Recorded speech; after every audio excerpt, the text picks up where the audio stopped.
जय माता दी, जय मां कामाख्या। प्रश्न उत्तर। आप जो प्रश्न करते हैं समय समय आने पर देवराधा ट्रस्ट के द्वारा उत्तर दिया जाता है। इसी तारतम्य में आज भी कुछ प्रश्नावली है, उनका उत्तर दिया जाएगा। हो सकता है उसमें आपका भी प्रश्न शामिल हो, आपकी भी वो समस्या हो, या आपके मन में भी वो तर्क आया हो, तो उनका उत्तर आज आपको प्राप्त होगा। ओम श्रीमन महागणाधिपते नमः। ओम उमा महेश्वराभ्यो नमः। ओम शशि पुरंदराभ्यो नमः। ओम वाणी हिरण्यगर्भाभ्यो नमः। ओम लक्ष्मी नारायणाभ्यो नमः। ओम कुल देवताभ्यो नमः। ओम इष्ट देवताभ्यो नमः। ओम ग्राम देवताभ्यो नमः। ओम स्थान देवताभ्यो नमः। ओम स्थापित देवताभ्यो नमः। ओम सर्वेभ्यो देवेभ्यो नमः। ओम सर्वेभ्यो तीर्थेभ्यो नमः। ओम सर्वेभ्यो ब्राह्मणेभ्यो नमः। ओम सर्वेभ्यो ऋषिभ्यो नमः। ओम सर्वेभ्यो सिद्धाय नमः। ओम नवग्रह देवताभ्यो नमः। ओम वास्तु देवताभ्यो नमः। ओम गुरुभ्यो नमः। ओम मातृपिंचन कमलेभ्यो नमः। ओम सर्वेभ्यो पितरेभ्यो नमः। ओम चतुष्षष्टि योगिनी देवेभ्यो नमः। ओम सप्तघत मातृका देवेभ्यो नमः। ओम छम क्षेत्रपालाय नमः। हम हनुमते नमः। ओम बम भैरवाय नमः। देवराधा ट्रस्ट सत्यवाणी चैनल। क्या स्त्रियों को जनेऊ धारण करना चाहिए? एक ये प्रश्न हमारे सामने आया है। मेरा अनुभव और शास्त्रों का ज्ञान के आधार पर स्त्रियों को जनेऊ धारण नहीं करना चाहिए, क्योंकि स्त्रियां जब भी जनेऊ धारण करती है तो उनके मासिक धर्म आने की अवस्था में वह जनेऊ पूर्णतः खंडित हो जाती है और उनके शरीर पर 3-4 दिन जनेऊ रखने का कोई मतलब ही नहीं होगा। वो रक्षा कवच का काम करता है जनेऊ। तो जब वो खंडित हो जाएगा, रक्षा ही नहीं करेगा, तो महिलाओं को जनेऊ धारण करने का कोई मतलब नहीं है। उसके अलावा भी आप जितने भी हमारे देवियां हैं, चाहे वो महाकाली हो, महालक्ष्मी हो, महासरस्वती हो, 64 योगिनी है, उसके अलावा भी कुछ यक्षिणियां हैं, अप्सराएं हैं। कभी भी किसी भी पुराने जमाने का जो फोटो है या पूजन अर्चन की जो पद्धति है देवियों की, उसमें जनेऊ चढ़ाने के बारे में कहीं पर भी नहीं लिखा गया है। अब आप लोग कुछ भी तर्क करो, कुछ भी वितर्क करो, कोई मतलब नहीं उस चीज का। मतलब जिंदगी की आप सच्चाई समझने का प्रयास करिए कि स्त्रियों को जनेऊ धारण नहीं करना चाहिए, क्योंकि हमारे शास्त्रीय विधान में जितने भी पुराण हैं, जितने भी पुराने जमाने के ग्रंथ मिले हैं देवी पूजा विशेष तौर से, उसमें कहीं पर भी जनेऊ समर्पयामी नहीं आया। क्यों नहीं आया? क्योंकि देवियों को जनेऊ चढ़ती ही नहीं है। अब जब देवियों को जनेऊ नहीं चढ़ती है तो वो जनेऊ धारण कैसे कर सकती है? और स्त्री भी एक देवी है। तो यदि कोई स्त्री ऐसा धर्म के खिलाफ काम करती है तो उसे कष्ट की प्राप्ति भी होती है। अब आप बहुत से कुछ बाबा लोगों से भी तर्क वितर्क हो सकता है, कुछ शास्त्री वो भी तर्क वितर्क कर सकते हैं, परंतु जो सार्वभौमिक सत्य है वो सत्य ही रहता है। कि स्त्रियों को जनेऊ पहनने का अधिकार नहीं है, क्योंकि स्त्रियों को मासिक धर्म होता है और वह 3 दिन 4 दिन तक खंडित रहता है, फिर उनको 7 दिन तक पूजा करने का अधिकार नहीं है, ऐसा भी शास्त्र कहता है, क्योंकि वह उसमें हवन पूजन पे बैठने का उसको अधिकार नहीं है 7 दिन तक, शुद्ध होने के बावजूद भी। इसलिए क्या 7 दिन तक वो जनेऊ धारण नहीं करेगी? और जब धारण नहीं होगा 7 दिन तक, तो यदि कोई अदृश्य शक्ति का हमला भी होना है, रक्षा कवच का काम करता है जनेऊ, तो वो कैसे रक्षा करेगा? इसलिए स्त्रियों को जनेऊ धारण बिल्कुल भी नहीं करना चाहिए। किसी के बहकाव में आकर के, किसी के तर्क वितर्क कुतर्क करके आप संतुष्ट हो जाएं, वो गलत बात है। परंतु जो सार्वभौमिक सत्य है कि पुराने जमाने की जो देवी देवता जितने भी मंदिर है, उन सब मंदिरों में पूजा होती रही है, और उस समय जो देवी की पूजा में मंत्र बोले जाते हैं, उसमें जनेऊ चढ़ाने का मंत्र नहीं बोला जाता है। इसलिए देवियों को यानी कि स्त्रियों को जनेऊ धारण नहीं करना चाहिए। और दूसरा कारण यह है कि स्त्रियां मासिक धर्म से होती, मासिक धर्म के दौरान जनेऊ खंडित हो जाती। जब खंडित हो जाती है तो यदि उस किसी अदृश्य शक्ति का हमला होना है, नकारात्मक ऊर्जा का हमला होना है, तो वो तो मासिक धर्म की अवस्था में ही सबसे ज्यादा होता है, तो उनकी रक्षा नहीं हो पाएगी, इसलिए जनेऊ धारण नहीं की जाती है। जय माता दी, जय मां कामाख्या। कामाख्ये वरदे देवी नीलपर्वतवासिनी तम देवी जगत माता योनि मुद्रे नमस्तुते। कामाख्ये काम संपन्ने कामेश्वरी हर प्रिय काम नाम देहि में नित्यम कामेश्वरी नमस्तुते। कामदे काम रूपस्ते सुभगे सुर सेविते करोमि दर्शन देव्यम सर कामार सिद्धयेत। ओम महेशानी महामाये चामुंडे मुंडमालिनी आयु आरोग्य ऐश्वर्य देहि में देवी परमेश्वरी। ओम जयंती मंगला काली भद्रकाली कपालिनी दुर्गा क्षमा शिवा धात्री स्वाहा सदा नमस्तुते। ओम सर्वमंगल मांगल्ये शिवे सर्वासादिके शरण्ये त्र्यंबके गौरी नारायणी नमस्तुते। दुर्गति नाशिनी दुर्गा जय जय, काल विनाशिनी काली जय जय, उमा रमा ब्रह्माणी जय जय, सीता राधा रुक्मणी जय जय। महालक्ष्मी नमस्तुभ्यं सुरेश्वरी हरिप्रिये नमस्तुभ्यं दयानिधि। काली काली महाकाली काली के पापनाशिनी खड़गहस्ते मुंडहस्ते काली काली नमस्तुते। काली काली महाकाली काली के परमेश्वरी सर्वानंदकरी देवी नारायणी नमस्तुते। नीरहार धन सार सुधाकरं भा कल्याणं दाकनक चंपकदाम्बुषाम् उतुंग बिनिग जुगंब मनोहरांगी वाणी नमामि मनसा वत्सा विभूत्ये। ओम ऐं सरस्वत्यै नमः। ओम ह्रीं दुं दुर्गाय नमः। या जल जल प्रज्वल अग्नि रूपाय ओम हौम ह्रीं श्रीं ज्वाला देवी नमो नमः। देवी प्रपन्नताति हरे प्रसीद प्रसीद मातर्ग जोखिलस्य प्रसिद्ध विश्वेश्वरी पाहि विश्वन्तमीश्वरी देवी चराचरस्य शुभं करोति कल्याणं आरोग्यं धन संपदा शत्रु बुद्धि विनाशा दीप ज्योति नमस्तुते। प्रश्न दूसरा ये है, ये भी स्त्रियों से संबंधित ही प्रश्न है कि स्त्रियों को सपने में बच्चे, छोटे बच्चे ज्यादा दिखाई देते बनिस्बत पुरुषों के। ऐसे कई प्रश्न हमारे सामने आए हैं कि छोटे बच्चे सपने में आकर के खेलते हैं। चाहे कई बार तो ऐसा भी है कि विवाह नहीं हुआ है, स्त्री का कुंवारी है, परंतु उसके साथ भी वो दूध पीते हुए बच्चे नजर आते हैं।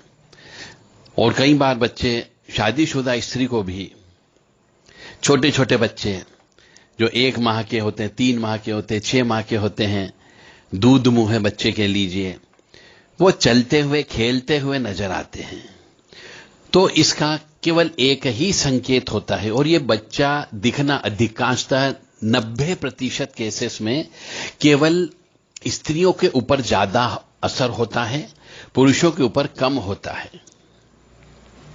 क्योंकि स्त्रियों के ऊपर ऐसे बच्चों की आत्मा लग जाती है या फिर कोई शत्रु उनके ऊपर छोड़ सकता है। तो इसे काला कलुआ बोला जाता है। जिस भी स्त्री को ऐसे बच्चे सपने में आए दिन नजर आते हो, यानी सपना आने की फ्रीक्वेंसी ज्यादा हो कि साल में 4-6 बार आ गया, हर महीने आ गया, तो आप मान करके चलें कि उसके ऊपर काला कलुआ यानी कलुआ वीर होता है, जो एक शमशान के अंदर जिस बच्चे की, छोटे बच्चे की मरने पर डेड बॉडी गाड़ दी जाती है, उसकी आत्मा को कलुआ वीर बोला जाता है। उसको कुछ मनुष्य जो तांत्रिक लोग होते हैं, गलत काम करने वाले, वो इसको सिद्ध करके स्त्रियों पर छोड़ देते हैं या कोई व्यक्ति छुड़वा देता है, तो उस स्त्री का गर्भ का बंधन हो जाता है, यानी फिर उसके यहां पे बच्चे पैदा नहीं होते हैं।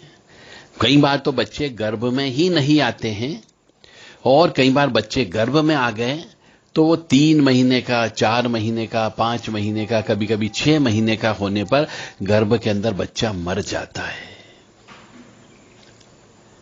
तो ऐसी यदि किसी भी माता बहन को सपने आते हो, या भी बच्चे पैदा नहीं हो रहे हो, या गर्भ बार बार गिरता हो, तीनों चीज है यहां पे, कि या तो सपने बार बार आते हो और गर्भ में बच्चा नहीं आ रहा है बच्चे की इच्छा रखने के बावजूद, या फिर बच्चा गर्भ में तो आता है परंतु गर्भ के अंदर ही मर जाता है, तो फिर मान करके चलें आपको उसका काले कलुए का इलाज कराना है।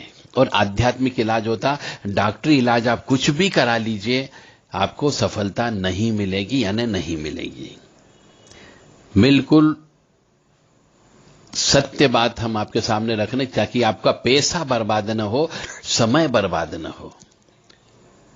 कोई भी ऐसा व्यक्ति जो साधक हो, शमशानी साधक हो, आप उस व्यक्ति तक पहुंच जाएं, ईश्वर से प्रार्थना करें, पुण्य कर्म करें। सबसे पहले तो पुण्य कर्म करें, ताकि पुण्य कर्म आपको ऐसे व्यक्ति तक लेकर के जाएंगे जो आपकी इस परेशानी को दूर कर देंगे। यानी वो आपके शरीर से उस आत्मा को निकालना होगी जो बार बार सपने के रूप में आपको दर्शन दे रही है। यदि आपको ऐसा कोई व्यक्ति मिल जाता है आसपास में, तो आप उनसे इलाज करवा लें, यथाशक्ति यथा योग्य समय के अनुसार जितनी जल्दी हो सके करवा लें। अन्यथा धीरे धीरे जितना समय ज्यादा होता जाता है उसकी पावर बढ़ती जाती है। पावर बढ़ने का मतलब हो गया, आप जो पूजन करते हैं, आप अर्चन करते हैं, प्रार्थना करते हैं, हवन करते हैं, धूप बत्ती देते हैं, वो सब आपकी पूजन अर्चन का पूरा फल वो कच्चा कलवा लेके चला जाता है, उसी के पास रहता है। आपको उसका कोई फल नहीं मिलता है और उसकी शक्ति बढ़ती जाती है। और जैसे जैसे आपके पूजन पाठ हवन से उसकी शक्ति बढ़ती रहती है, वो एक बच्चे के साथ साथ वो अपने दूसरे दोस्त को भी बुला लेता है, तीसरे को बुला लेता है। इस तरीके से उनकी संख्या धीरे धीरे बढ़ती जाती। जैसे जैसे समय होता जाता, जैसे जैसे आप पूजन अर्चन करते हैं, धूप करते हैं, दीप करते हैं, वैसे वैसे उनकी भी शक्ति बढ़ती जाती है। इसीलिए अच्छे काम, अच्छा पूजन यदि आप करेंगे तो पूजन करते के पहले आपके घर में लड़ाई झगड़ा हो जाएगा, मनमुटाव हो जाएगा, पति पत्नी के बीच झगड़ा हो जाएगा, और वो अच्छा पूजन जो काटने वाला होगा, उसको कम करने वाला होगा, वहां तक नहीं होगा। अब इसके लिए आप चाहे मंदिरों में घूम लीजिए, कहीं पर कुछ नहीं होने वाला है। मजारों पर चले जाइए, कहीं पे कुछ नहीं होने वाला, क्योंकि वो शरीर के अंदर घुस चुका है, आपके गर्भ में जा चुका है।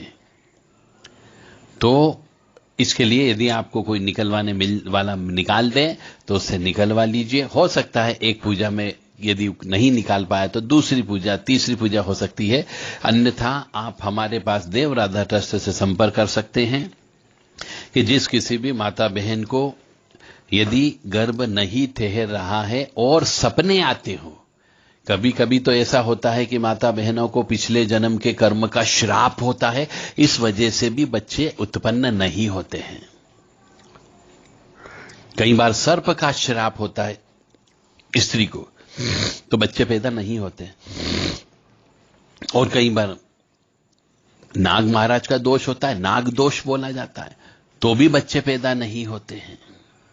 और एक और विशेष बात है कि जिस स्त्री को सपने में छोटे बच्चे नजर आते हो, उसके गर्भ में यदि लड़की आती है तो वो लड़की तो अच्छे से उत्पन्न हो जाती है, वो उस लड़की को कुछ नहीं करता है। परंतु यदि गर्भ के अंदर लड़का आता है तो उस लड़के की मृत्यु अवश्य गर्भ के अंदर हो जाती है, यदि छोटे बच्चा स्त्री को सपने में दिखता हो तो इसका इलाज है। इलाज के लिए आप चाहें तो देव राधा ट्रस्ट से संपर्क कर सकते हैं। 9893128047 व्हाट्सएप नंबर है, इस नंबर पर ही आप संपर्क करें। संदेश देकर के कृपया फोन नहीं लगाएं। और 7649862712 ये भी व्हाट्सएप नंबर है। इन नंबर पर भी आप संदेश देकर के अपना पूरा जानकारी देते हुए कि सपने कब से आ रहे हैं, कितने दिन से आ रहे हैं, कब कब आते हैं, दूज को आते हैं, छठ को आते हैं, चतुर्दशी को आती, कौन सी तिथि को आते हैं, अब ये भी मार्क करें, अमावस्या को आते हैं। और ये जानकारी हमें बताते हुए आप समय लेकर के इसका इलाज के लिए आ सकते हैं। ओम ऐं ह्रीं क्लीं चामुंडाय विच्चे, ओम गुलम हुम क्लीं जूम सह ज्वालय ज्वालय जल जल प्रज्वलय प्रज्वलय, ऐं ह्रीं क्लीं चामुंडाय विच्चे, जल हम समलम छम फट स्वाहा। नमस्ते रुद्ररूपिणीं, नमस्ते मधुमणि, नमः केटवहान्य, नमस्ते महिषासुरमर्दनि, नमस्ते शुभंत्रानि शुंभासुरघातिनीं, जागृतिं हिं महादेवी जपम सिद्धम करुष्मे। ऐंकारी शस्यरूपाय ह्रींकारी प्रतिकालिका क्लींकारी कामरूपन बीजरूपे नमस्तुते। चामुंडा चंडघाती च ऐंकारी वैदानी विच्चैं चायं बदा नित नमस्ते मंत्ररूपिणीं, धाम धीम धूम दुजड़े पत्नी वाम भीम बुम वाग्दीश्वरी, क्राम क्रीम क्रुम कालिका देवी शाम छिम शुम में शुभम करो। हम हम कार रूपिणीं जम जम जम जम मनादिनी, भ्राम भ्रीम भ्रूम भैरी बद्दे भवान्यते नमो नमः। अंकम चम टम तम पम यम शम विम दुम ऐं वीम हम छम दिजागरम दिजागरम टोटे टोटे दीप्तम कुरु कुरु स्वाहा। पाम पिम पुम पार्ति पूर्णा खाम किम खुम खेचरी तथा म्लाम ब्लीम ब्लूम बुल विस्तिन कुंजिकाय नमो नमः। साम सिम सुम सप्तशती देवी मंत्र सिद्धम करुम इदम तुम कुंजिका स्त्रोत मंत्र जागृति हेतवे अभक्ते ने दात्यम गोपितम रक्ष पार्वतीम। यह कुंजिका स्त्रोत है। इस कुंजिका स्त्रोत में एक लाइन हो सकता है आप नहीं पढ़ रहे हो तो कृपया पढ़ना प्रारंभ करें। म्लाम म्लीम म्लूम मुल विस्तिन कुंजिकाय नमो नमः, ये इस मंत्र की चाबी है, ये लाइन केवल। और बहुत सी दुर्गा सप्तशती की किताब जो बाजार में उपलब्ध है, जिसका हो सकता है आप पाठ करते होंगे, तो उसमें ये लाइन अवश्य देख लें। अगर ये लाइन नहीं हो तो उस किताब को रिजेक्ट कर दीजिए, क्योंकि आप जो कुंजिका स्त्रोत का पाठ कर रहे हो, यदि उसमें ये लाइन नहीं बोलते हो और इस ये नहीं पाठ नहीं करते हो तो कुंजिका स्त्रोत के पाठ का फल बिल्कुल भी नहीं मिलेगा, क्योंकि ये ताले की चाबी है। इसलिए कृपया इस लाइन को अवश्य पढ़ें। न हो तो आप लिख सकते हो म्लाम म्लीम म्लूम मुल विस्तिन कुंजिकाय नमो नमः। जय माता दी, जय मां कामाख्या। अब अगला प्रश्न आता है, क्या घर में तामसिक पूजा कर सकते हो? बड़ा अच्छा प्रश्न है। हो सकता है यह प्रश्न आपका भी हो कि क्या घर में तामसिक पूजा कर सकते हैं। तो मेरा कहने का मतलब यह है कि यदि घर परिवार में पत्नी, बच्चे, माता पिता, बहुएं सब रहती हो तो घर में तामसिक पूजा नहीं करनी चाहिए, क्योंकि तामसिक पूजा करने से उग्र शक्तियां, तामसिक शक्तियां का आह्वान होता है। और जब तामसिक शक्तियों का आह्वान होगा तो उनका कोई न कोई अंश जब वो जाती है तो वो अपने घर के अंदर जहां पूजा होती वहां पे छोड़ के चली जाती है। तो कुछ अंश वहां पे छोड़ेगी तो आपके परिवार में जिसकी आत्मा कमजोर होगी, जिसका मन कमजोर होगा, जिसका शरीर का शुद्धिकरण नहीं होगा, ऐसे मनुष्य को उग्रता आ जाएगी, क्रोध ज्यादा आने लगेगा और वो बात बात के ऊपर नाराज होकर के हाथ भी उठा सकता है और किसी चीज से लड़ाई भी कर सकता है। कोई सामान उठा करके, लकड़ी उठा ली, लठ उठा लिया, चाकू उठा सकता है क्रोध के अंदर, उसको मालूम नहीं रहेगा कि वो ये काम क्यों कर रहा है। इसलिए घर में तामसिक पूजा नहीं करना चाहिए। तामसिक पूजा का मतलब हो गया आपका शराब की से पूजा हवन करना, शराब की चढ़ाना, मांस से हवन करना, घर के अंदर बलि देना, घर के अंदर मांस से हवन करना, ये घर में देवी देवताओं को मांस चढ़ाना, ये काम घर में नहीं करना चाहिए। इसे तामसिक पूजा कहते हैं। या फिर ये कह सकते हो घर में जो पंचमकार की पूजा होती है, पंचमकार को भी आप जानते ही होंगे, तो पंचमकार की पूजा भी घर पे नहीं करनी चाहिए। और चक्र पूजा होती है एक, वो भी तामसिक पूजा कहलाती है। चक्र पूजा और पंचमकार की पूजा और शराब मांस से संबंधित पूजा घर पर नहीं करना चाहिए। परंतु जिनके यहां पर कुल देवी देवता को बलि दी जाती हो और कुल देवी देवता का स्थान घर के अंदर ही कहीं बनाया हुआ हो, या जिनके घर के अंदर मांस बनता हो, या जिनके घर के अंदर मांस बनाने के बाद में परिवार के सदस्य मिलकर के शराब के साथ भोजन करते हो, तो वो मनुष्य, वो परिवार घर के अंदर तामसिक पूजा कर सकता है। तो जो सात्विक मनुष्य होते हैं, जिनके घर में अंडे, लहसुन, प्याज, मांस, मदिरा ये नहीं चलता है, उनके घर में तामसिक पूजा बिल्कुल भी नहीं करनी चाहिए। अन्यथा घर के अंदर क्लेश, अशांति, उच्चाटन स्वतः हो जाएगा बिना किसी के किए, और आप धीरे धीरे बर्बाद हो जाओगे। और फिर आप कहोगे किसी ने जादू टोना कर दिया, अपने परिवार के ऊपर जादू टोना कर दिया। कोई कहेगा पड़ोसी ने कर दिया, कोई कहेगा हमारे रिश्तेदार ने कर दिया, आस पड़ोस ने कर दिया। कोई व्यक्ति जलने लगा होगा हमारी इससे, इसलिए उसने तंत्र विद्या कर दी, जबकि ऐसा नहीं होता है। कुछ नियम बताए गए हैं, उन नियमों का पालन करें तो तामसिक पूजा कौन कर सकता है ये मैंने बता दिया। और तामसिक पूजा हमेशा चतुर्दशी की रात को करना चाहिए, यदि की जाती हो तो। चतुर्दशी है ना, 14, अमावस्या के एक दिन पहले वाली 14, पूर्णिमा के एक दिन पहले वाली 14 को भी की जा सकती है, या फिर दूज को की जा सकती है, षष्ठी को की जा सकती है। जय माता दी, जय मां कामाख्या।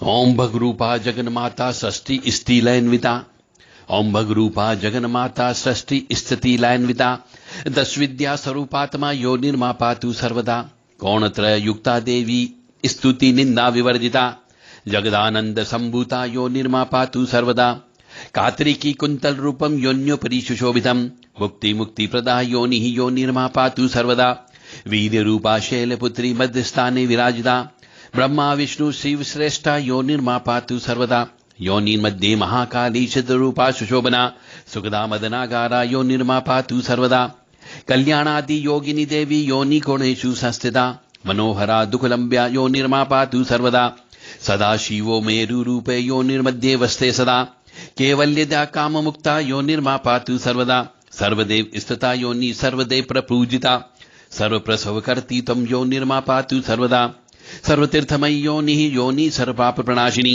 सर्वग्रह स्थिता योनि यो निर्मा पातु सर्वदा, मुक्तिदा धनदा देवी सुखदा कीर्तिदा तथा आरोग्यदा वीरता पंच तत्वयुता सदा, योनि स्रोतम इदं प्रोक्तम य पठेत योनि सन्निधो, शक्ति रूपा महादेवी तस्य गेहे सदा स्थिता। कामाख्ये काम संपन्ने कामेश्वरी हरप्रिये कामनाम देहि में नित्यम कामेश्वरी नमोस्तुते, कामदे काम रूपस्थे सुभगे सुरसेविते, करोमि दर्शन देव्यम सर कामार सिद्धये। अब अगला प्रश्न आता है कि हम किस भगवान की पूजा करें कि हमारे काम बनते रहें। बहुत कॉमन प्रश्न है कि हम किस भगवान की पूजा करें कि हमारा धंधा पानी चलता रहे, किस भगवान की पूजा करें कि हमारे घर में सुख शांति होती रहे, किस देवी देवता की पूजा करें कि घर के ऊपर जादू टोना नहीं हो, या किस देवी देवता की पूजा करें कि हमें मुक्ति और मोक्ष मिल जाए। तो हमारे हिंदू सनातन धर्म में जितने भी देवी देवता बनाए गए हैं, सब देवी देवता की एक सीमा है, एक लिमिटेशन बनाई गई है। यदि आपको धन चाहिए तो लक्ष्मी जी की सेवा करो, यदि आपको शक्ति चाहिए तो काली मां की सेवा करो, यदि घर में आपको सुख शांति चाहिए तो दुर्गा मां की सेवा करो, यदि आपको दासत्व भाव चाहिए तो हनुमान जी की सेवा करो, और यदि आपको मुक्ति और मोक्ष चाहिए तो शिव जी की सेवा करो। और यदि आप श्री ठाकुर जी की सेवा करते हैं तो पितरों का निवारण होगा। इससे आपका पितृ दोष, प्रेत दोष, नाग दोष, ये सब दोष से आप मुक्त हो जाओगे। तो यदि आपको और धन यदि चाहिए तो आपको फिर लक्ष्मी जी, महालक्ष्मी, इनकी सेवा करना होगी। धन के रक्षक कुबेर जी जो होते हैं, इन कुबेर जी की पूजा करना होगी। हो सकता है जैसे भैरव जी हैं तो स्वर्णाकर्षण भैरव जी की सेवा करें, क्योंकि वो ऐसी शक्ति के साथ में रहते हैं जो धन देने का काम करती है। तो यदि आप स्वर्णाकर्षण भैरव जी की सेवा करते हैं, उनकी सिद्धि लेते हैं, उनके नाम का जप करते हैं, तो आपको धन की प्राप्ति हो सकती है भैरव जी होने के बावजूद भी। तो इस प्रकार से अलग अलग कार्य के लिए आपको अलग अलग देवी देवता की पूजा करना चाहिए। परंतु घर में यदि आप पूजा करते हैं, घर में यदि आप कोई पूजा करते हो तो पंचदेव की पूजा करना चाहिए, और फिर उसके बाद जो चीज चाहिए उस देवता को पूजना प्रारंभ कर दें। आप सब सनातनी हैं, हिंदू धर्म का पालन करने वाले हो, तो पंचदेव की पूजा आप सब जानते ही हो। और यदि यह नहीं जाना तो पूजा करने का मतलब ही नहीं है। अभी तक आप जितने बड़े उम्र के अनुसार हो गए और यह नहीं समझा कि पंचदेव में कौन कौन देव शामिल हैं, तो फिर आपका जीना बेकार है। और यदि आपको यह आपके माता पिता ने नहीं समझाया तो बहुत बड़ी गलती करी। यदि आपको आपके गुरु ने नहीं समझाया तो बहुत बड़ी गलती की है।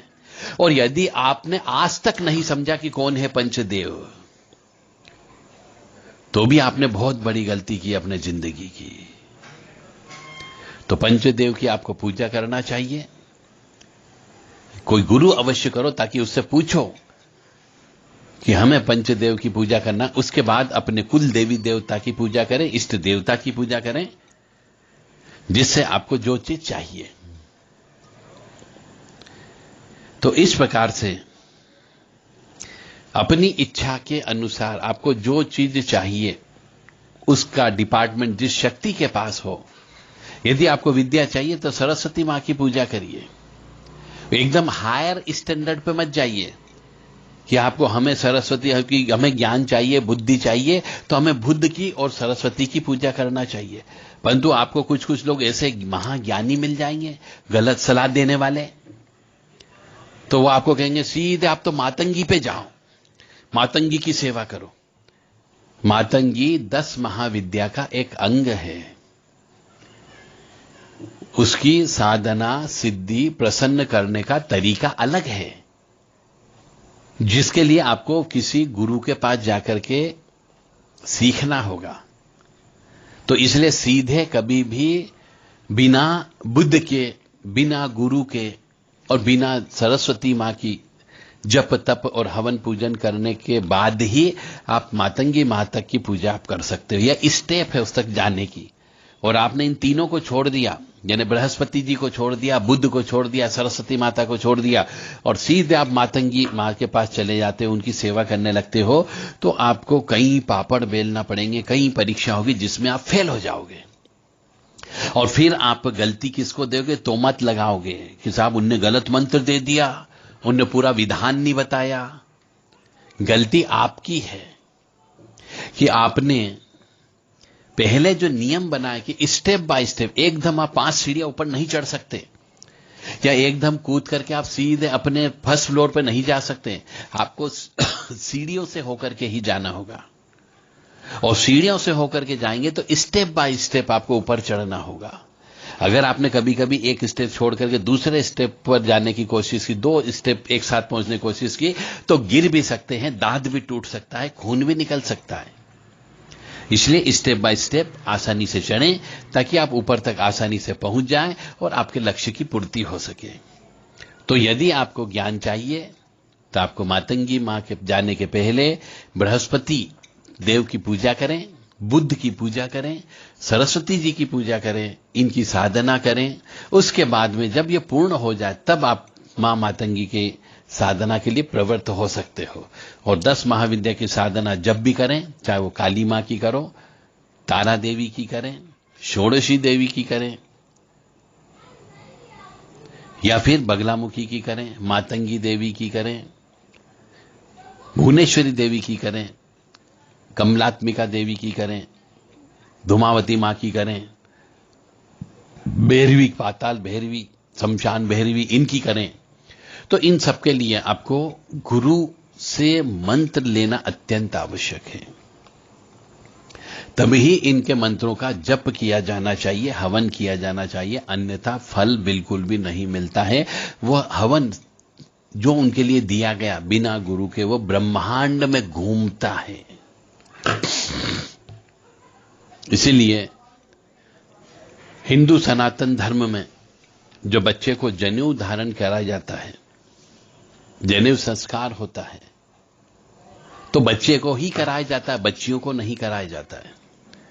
उस समय पे उसका गुरु बना दिया जाता है और उसे एक मंत्र दे दिया जाता है। बाद में फिर वो चाहे जितने गुरु बना ले, कोई प्रतिबंध नहीं होता है। गुरु बनाने पर कोई प्रतिबंध नहीं। हर एक काम के लिए आप अलग अलग गुरु बना सकते हो। आध्यात्मिक गुरु अलग अलग हो सकते हैं, पढ़ने लिखने वाले गुरु भी, लिखाने वाले गुरु भी अलग अलग हो सकते हैं, कॉलेज के गुरु अलग हो सकते हैं, हायर डिग्री लेने के लिए गुरु अलग हो सकते हैं, कोचिंग क्लास के गुरु अलग हो सकते हैं, और आध्यात्मिक गुरु में भी अलग अलग शक्ति प्राप्त गुरु अलग अलग हो सकते हैं। तो गुरु बनाने पर शास्त्र में कहीं पर कोई भी प्रतिबंध नहीं लगाया गया है। आपको ज्ञान लेना है, जिससे ज्ञान लेना है, चाहे वो उम्र में छोटा हो, उसको गुरु बनाना होगा। कोई जरूरी नहीं है कि बड़े बुजुर्ग व्यक्ति के पास ही ज्ञान उपलब्ध होगा। कई बार कुछ मनुष्य, कुछ आत्माएं, पवित्र आत्मा होती है, उनके पास में जन्मजात ज्ञान का भंडार होता है। ऐसे को भी आप गुरु बनाया जा सकता है। तो जय माता दी, जय मां कामाख्या, मां भगवती जगत जननी आपको सुखी रखे, स्वस्थ रखे, प्रसन्न रखे। मां सरस्वती मां का जो मंत्र है, नीर हार हार धन सार सुधाकर अम्भा कल्याणम दा कनक चंपक धाम भूषाम उत्तुंग बिंदु चुकुंब मनोहरांगी वाणी नमामि मनसा वत्सा विभूत्ये। ओम ऐं सरस्वत्ये नमः। ओम ऐं सरस्वत्ये नमः।